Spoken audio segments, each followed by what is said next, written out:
Hello and welcome to today's discussion with Roubini Global Economics. I am Menegatti, Head of Global Economic Research, and today we have with us Arnab, our Head of Market Strategy and Research. Good. A pleasure to be here. Good to have you. After all, you're based in New York and London, so I try to go back and forth. Exactly. But good to have you here this week. And I thought that maybe this is the week in which we published our quarterly outlook, and I thought that maybe we could think about a little bit about some of the global risks that are out there and how to play those or hedge for those in the markets, right? So four of the main risks that we have, some of the main risks that we have highlighted during our outlook call with our clients and within our outlook are oil prices that might be rising, courtesy of a fear premium or situation in the Middle East that might escalate, right? Although we don't think necessarily there will be a conflict at the end of the day. Possibly macroeconomic data surprising on the downside in the United States and in the Eurozone, right? And again, risks of Eurozone again becoming a significant downside both in the short term but also in the long term, given that solvency issues have not gone away with long-term refinancing operations. And then this Chinese slowdown that again might play out in a slow grind fashion, nevertheless. Could be significant negative contribution for global growth and for confidence in the near term, but also going forward as they rebalance their growth model. So, where do we start? I think all very easy issues to grapple with. Right. So let's take them all one by one, right?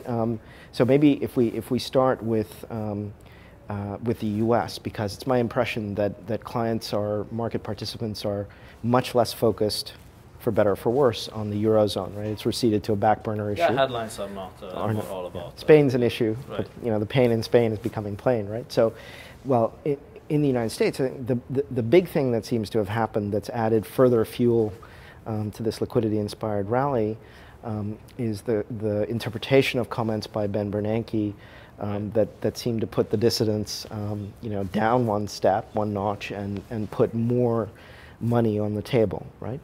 And I think it's quite interesting that the market initially had responded quite strongly to this, quite favorably, and then is now pulling back a little bit. And maybe there's a kind of a little bit of a reassessment going on. What does Ben Bernanke know that the rest of us don't know, that the hawks and the dissidents don't know? As you were intimating, I don't think there's anything new here under the sun. It's just a question of the emphasis and the weight. Yeah, absolutely, and I think that we've always thought that inflation was less of a concern for at least some inside the FOMC, right? Depending of where people feel like they are with respect to capacity in the economy, right? And we clearly think that we are not close to capacity. Seems like Ben Bernanke seems to be thinking the same way. So inflation less of a concern, and perhaps housing and possibly income generation and a forthcoming fiscal drag or maybe slowdown because of high oil prices seem to be some more growth kind of in nature, right? Growth issues in nature seem to be more front and center, at least for Bernanke, and given his comments the other day. So not sure that should be a surprise. In some sense, it wasn't for us, but markets did react to those comments, right? Because I think QE3 was taken off the table a little bit after the better data in Q4 and the beginning of the year, right? Now that seems to be coming back, even if the economy has not yet, surprised on the downside necessarily, right? Some mixed data at the beginning of the year. Yeah. I think in a way, Bernanke is signaling that the Fed will still behave in a kind of path-dependent, data-dependent manner, which has been the message all along. And I guess the additional angle here is that I don't know if it's actually information, but the additional judgment or insight into the judgment is that there is this risk that we're still caught in this kind of groundhog pattern where one kind of shock or another, among those that you mentioned, oil prices, Middle East, saber rattling, Eurozone, or just the still heavily laden balance sheets, national balance sheet in this country, including the coming fiscal drag, is going to constrain growth, right? On the fiscal side, I mean, either it's going to be a politically determined, something that's worked out between the president, whether he's a lame duck or not, and the lame duck session of Congress, or if they can't succeed, it might be determined by sequestration, which could be quite severe, at least in many people's minds, right? So we may or may not get there, but there will be something of a fiscal drag, which will be kind of in a way the wrong way we should do it. We should have more stimulus now, and backloaded structural fiscal reform, deal with the entitlement problems and everything else, rather than front load the fiscal adjustment and not worry too much yet about the big problem of 700% of GDP and unfunded liabilities. Yeah, right? absolutely. I think that you know, at the end of the day, growth is also an important variable to that sustainability, right? So going back, revenues in the United States are highly cyclical. So going back to stronger growth, at least stronger than what we have seen on average in the last couple of years, would be important to improve also revenue collection, right? So that could heal a lot of wounds in terms of fiscal imbalances. But talking about imbalances, right? Maybe it'd be nice to switch the gear and look at a large emerging market, which is sort of the mirror of the U.S. in terms of current accounts and consumption shares of GDP, right? So maybe we can talk a little bit about China and how we feel like their growth model is broken and how that rebalancing might take place over time. Maybe not just yet, but over time. Right. Right? I mean, I guess one of the you know, we've been discussing among ourselves and with our clients for quite some time that the bigger picture that Adam Wolf, our China economist, has laid out very clearly, Nouriel's also laid out, and I think all of us at different times have laid out in different ways. The growth model is broken, and what lies ahead is a much slower trend growth rate for China, right? It's not just about whether the number for this year is going to be 8 right. plus whatever is the consensus, or 7.5 that's in the official plan that the premier has been drawing attention to, or the 7 and change that we're forecasting. The bigger picture here is that as the Chinese go from an export-led through an investment-led to a consumption-led growth model, there's going to be a substantial slowdown in trend growth in China from the low double digits right. through the mid to high single digits to the low to mid single digits, which is absolutely natural for a country that has been catching up so fast for so long.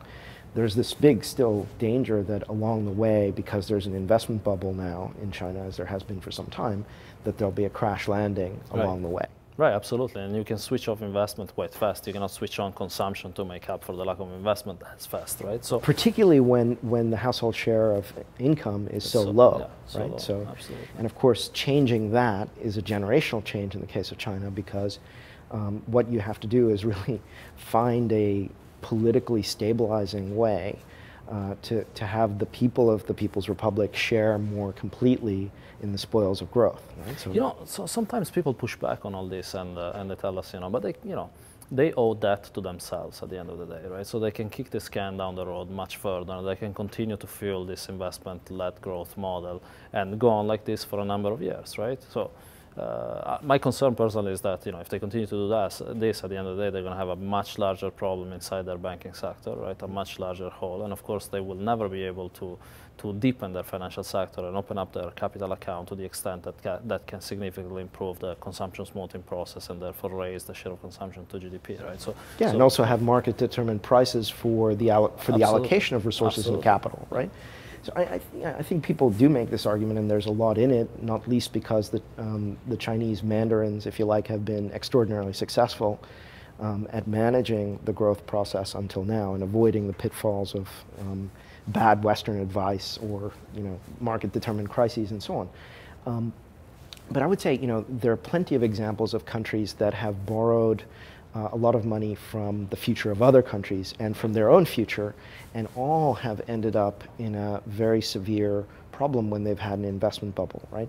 The Chinese variant of the Asian model of growth is just that. It's a variant, yeah, right? Absolutely. It's state-directed in every sense, right? In the Chinese case, maybe more state-directed at the margin than some other countries, but basically the state has picked winners from among itself, from within itself, in various industries and various sectors, and allocated the resources and the capital to ensure that those are the winners. And of course that's worked very well during the vendor-financed export boom, right? Now that that's come to an end, we've gone through a splurge of investment, again picking winners, and some of those are turning out to be losers in some sense, right? So eventually, this model will face, at a minimum, this new variant of the model, investment-led, will face headwinds. Even if it doesn't come crashing down of its own weight, it will affect the rate of growth, not just the rate of transfer of income and resources from the state to the people, back to the people from which the state got those resources in the first place. It will affect the growth rate of those resources that the people can enjoy. So consumption is going to be the growth driver, but it's going to be a difficult transition.